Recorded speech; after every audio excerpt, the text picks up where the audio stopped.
시청자 여러분 안녕하십니까, 한상주입니다. 2024년 7월 2일 화요일이 됐습니다. 벌써 7월을 넘어가고 있네요.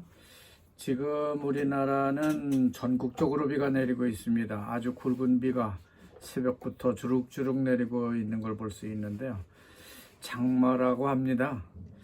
이런 비를 보고 있노라면은 충청북도 지하차도 그 사망 사건이 생각납니다. 이런 사고가 나지 않아야 될 텐데 그런 바람을 갖고 있습니다. 오늘 저는 이 방송을 마치고 서울로 갑니다. 비 오는 날은 공치는 날이라고 하는 노래가 있는 것처럼 농민들도요, 비가 오면 할 일이 많아도 그냥 쉴 수밖에 없습니다. 그래서 아침 기차를 타고 서울에 가서 좀 쉬고 또 가까운 분도 좀 만나 뵙고 올 생각을 갖고 있습니다. 자, 오늘 인도네시아는 무슨 일이 있었는지 찾아가 보도록 하겠습니다.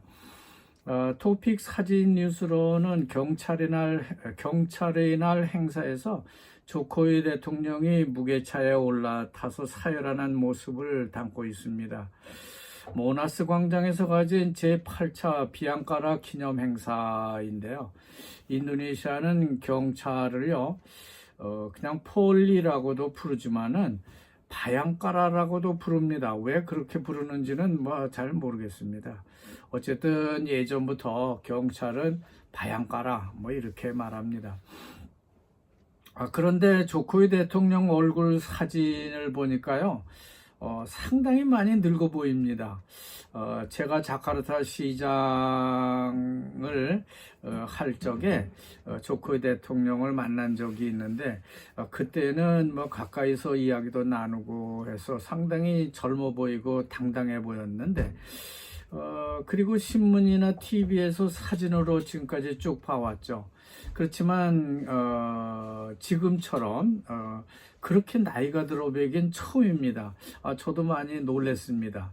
그리고 얼굴에는 근심이 많아 보이는 것을 볼 수가 있습니다.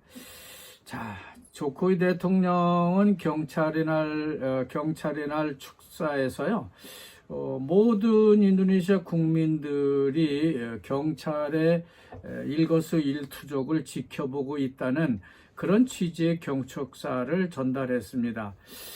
조코이 대통령은 최근 설문조사에서요, 경찰 이미지에 대해서 높이 나온 것을 아주 크게 칭찬했습니다. 하지만 조코이 대통령은 또한 경찰이 전문적이어야 하면서 법 집행에 있어서는 선택적이고 선별적이지 말아야 할 것을 당부하고 있습니다. 국민들의 경찰의 행동을 면밀히 지켜보고 있기 때문에 그렇다는 것이죠.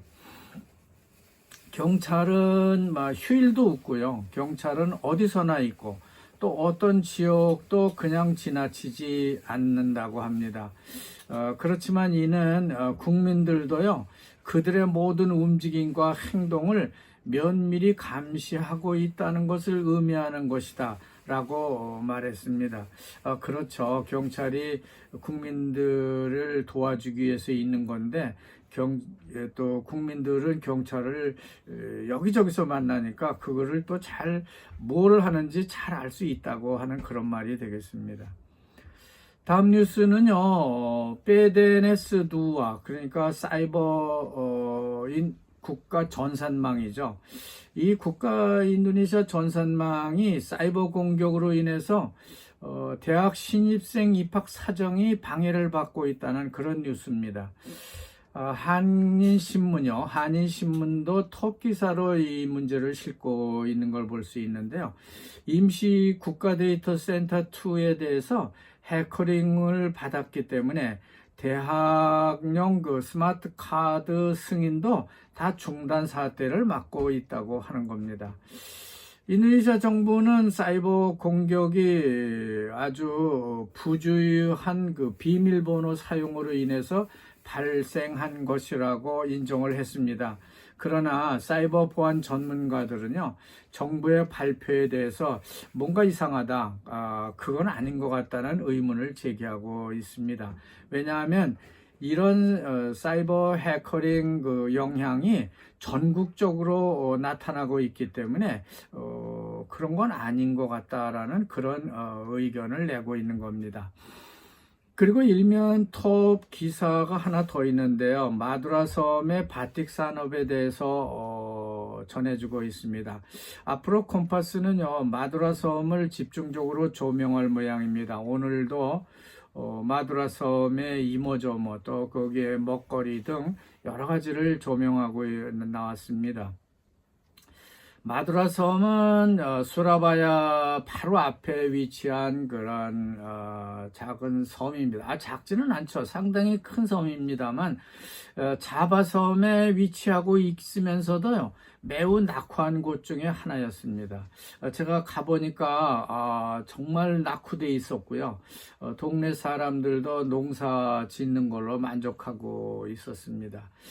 그러니까 유도현호 대통령 당시, 그러니까 지금부터 약 15년 전에요, 유도현호 반방 유도현호 대통령이 수라마두라고 하는 큰 다리를 그 바다에다가 세워서요, 마두라 사람들과 수라바야 사람들이 서로 육상으로 왕래할 수 있도록 그렇게 교량을 건설을 했습니다. 당시만 해도 찬반이 많았는데요, 지금은 뭐 마두라 사람들이 수라바야를 쉽게 왔다 갔다 합니다. 그전에는요, 배를 타고 모든 사람이 건너야만 했습니다. 그러니까 상당히 불편했죠. 그렇지만 지금은 버스라든지 자동차 혹은 오토바이 등으로요, 직접 다리를 건너서 수라바야로 가고 수라바야에서 다시 또 마두라 섬으로 건너갈 수 있게 됐습니다. 제가 한번 건너가 보니까요, 이 다리는 참 긴 다리입니다. 총 길이가 5km가 좀 넘으니까 그렇습니다. 약 5.5km 정도 됩니다.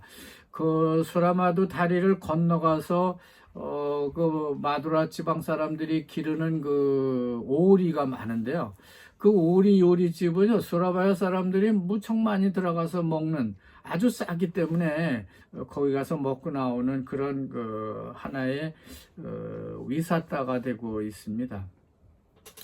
수라마두 대교가 완공됨으로써 마두라는 새로운 경제 국면으로 전환을 하고 있다고 하는 뉴스입니다. 특히 마두라 바둑 산업이 그렇다고 하는 것이죠. 이미 마두라 바틱은요, 유네스코 문화유산으로 지정을 받은 바 있기 때문에 더 유명해졌습니다. 이제 마두라는 밝고 대담한 모티브를 담은 자바 바틱 시장을 활보하기 시작했다는 뉴스가 전해지고 있어요. 자, 그리고 외신으로 프랑스 선거 결과가 전해지고 있고요. 여러분이 뭐 다 아시는 내용입니다. 미국 바이든 대통령이 대선 후보에 문제가 생겨서 후보를 사퇴할지 안 할지, 또 다른 사람으로 대체할지, 이런 뉴스들이 전해지고 있습니다. 이런 건 이미 다 보셨기 때문에 그냥 넘어가겠습니다. 또 인문사회 분야의 뉴스도 하나 있는데요. 언제나 그렇듯이 AI, 그러니까 인공지능에 대한 그 뉴스가 전해지고 있습니다. 하여간 AI라고 하는 인공지능이요, 앞으로 우리 사회에 미칠 영향에 대해서 인도네시아 신문도 계속 뉴스거리로 보도를 하고 있는 걸 볼 수 있습니다. 그래서 AI라고 하는 것은 하나의 기회도 될 수 있지만은 위험성도 많다고 하는 것을 오늘은 설명을 하고 있어요. 특히 미디어와 민주주의를 위한 AI는 정말 기회가 될 수도 있겠지만은 위험 요소도 많이 도사리고 있다고 하는 겁니다. 가령 기자들이 미디어나 뉴스를 제작할 때에 AI를 기반으로 할 수도 있기 때문에 그렇다고 하는 것이죠. 그러니까 뉴스가 일률적일 수도 있고요, 더 증폭시킬 수도 있는 그런 가능성을 가지고 있다고 하는 겁니다. 다음은 자카르타 뉴스 하나 더 짚어보겠습니다. 자카르타 뻘루잇에 가보면요, 큰 저수지가 하나 있는데요, 이 저수지가 얕아가지고요, 큰 역할을 하지 못하고 있었습니다. 그래서 이 저수지 때문에 그 지역이 항상 반지르가 되고 있었는데, 그 뻘루잇 이 저수지를 이번에 준설을 하고 있다고 합니다. 그리고 자카르타는 지금 인근에 있는 농지에서요, 거의 98% 정도의 식량을 공급받고 있는데, 농산물 유통이라든지 가격의 취약성을 극복하기 위해서 다른 지역과도 협력 방안을 모색할 것이라고 합니다. 이것은 유엔의 식량 위기에 대한 경고 때문이라고 하는데요. 2050년에 발생할 수 있다고 보는 잠재적 식량 부족 사태를 미연에 방지하기 위해서 다른 생산 지역과 자카르타가 협력을 하기로 했다는 것입니다. 자카르타와 식량 협력 사업을 할 지역을 보면요, 반텐과 서부자와, 중부자와, 동부자와, 족자, 발리, 엔테베와 엔테테, 그리고 동부 칼리만탄, 남부 슬라웨시, 서부 수마트라, 빠당 쪽이 되겠죠. 그리고 리오우 지역이라고 합니다. 뭐 이렇게 나열하다 보면요, 거의 모든 지역이 다 포함되는 것 같습니다. 식품으로는 쌀이 최우선이고요. 닭고기와 쇠고기, 그리고 달걀, 고추, 양파와 설탕이 여기에 포함된다고 합니다. 이런 식으로 하면요, 뭐가 달라지는 것인지 저는 알 수가 없습니다. 예전과 같은 것이 아닌가 하는 그런 의문이 들죠. 문제는 먼 곳에 있는 것을 자카르타로 가져오려면 그 비용이 만만치 않기 때문에 지금은 경쟁력이 없다고 생각해서 들여오지 않는다고 하는 것을 이 자카르타 시는 모르는가 봅니다. 자, 여기까지 오늘 주요 뉴스가 되겠습니다. 지난 주말에 제가 자카르타의 새로운 스타일의 캘리포니아식 바비큐 식당 정원 레스토랑이라는 곳이 문을 열었다는 소식을 전해드린 바 있는데요. 자카르타 실버타운의 그 웹 주소를 로딩을 한다고 한 것이 그만 뭐가 잘못돼서요. 잘 안 됐습니다. 뭐가 잘못됐습니다. 그래서 제가 다시 자카르타 실버타운 밴드에 다시 올려놨습니다. 식당 그 앞과 그 프라판짜라고 하는 호텔이 옆에 있는데요.